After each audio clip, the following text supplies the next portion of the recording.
महफूज रहे तेरी आन सदा, चाहे जान मेरी रहे न रहे। मैं सोफिया कुरैशी आतंकवादियों को अपने हाथों से मारने का जिगरा रखती हूँ, वो भी बिना धर्म पूछे। आतंकवादी का कोई धर्म नहीं होता। रात के 2 बजे थे। उस रात नींद नहीं आई। कागजों पर जो नक्शे बने थे उस पर दुश्मन की चाल थी। दुश्मन सरहद के उस पार था, लेकिन मेरी लड़ाई सिर्फ सीमा की नहीं थी।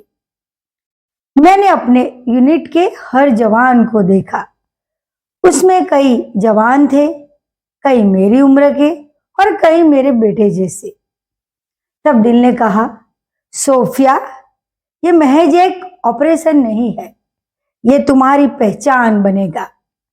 जब एक औरत मोर्चा संभालती है तब वो अपने साथ अपनी माँ का आंचल, बहन की राखी, पत्नी का प्यार, प्रतीक्षा और बेटी की मासूमियत साथ में लेके चलती है।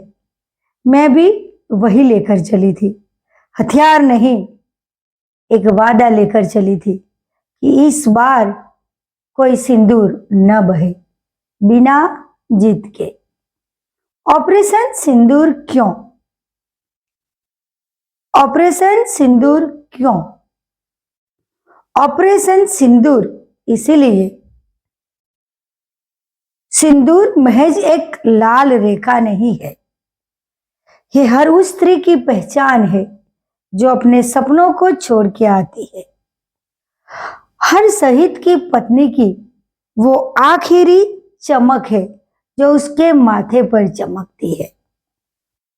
हर एक माँ के दिल की दुआ है जो अपने बेटे को फौज में भेजती है। ये ऑपरेशन था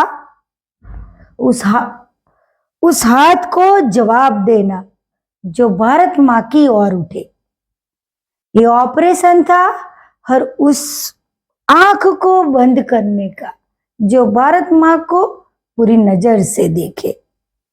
ये एक चेतावनी थी कि भारत की बेटियां सिर्फ रक्षा नहीं करती, जरूरत पड़ने पर वो दुश्मन का और आतंकवादियों की नींद हराम कर देती है। ऑपरेशन सिंदूर जब खत्म हुआ और हमने तिरंगा वहीं फिर से उसी जमीन पर फहराया तो आंखों में नमी थी, पर जिगरा फौलाद का बन चुका था। वो पहला कदम जो मैंने बॉर्डर से लौटते हुए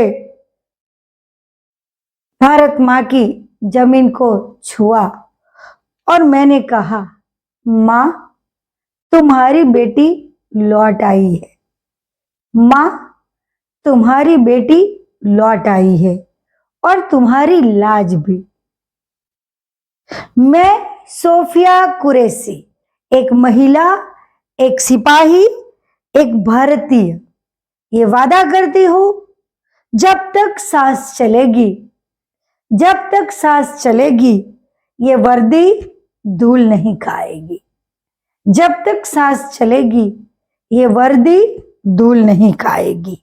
और जब तक बेटियां पैदा होगी, ये देश हार नहीं मानेगा। ये देश हार नहीं मानेगा। जय हिंद।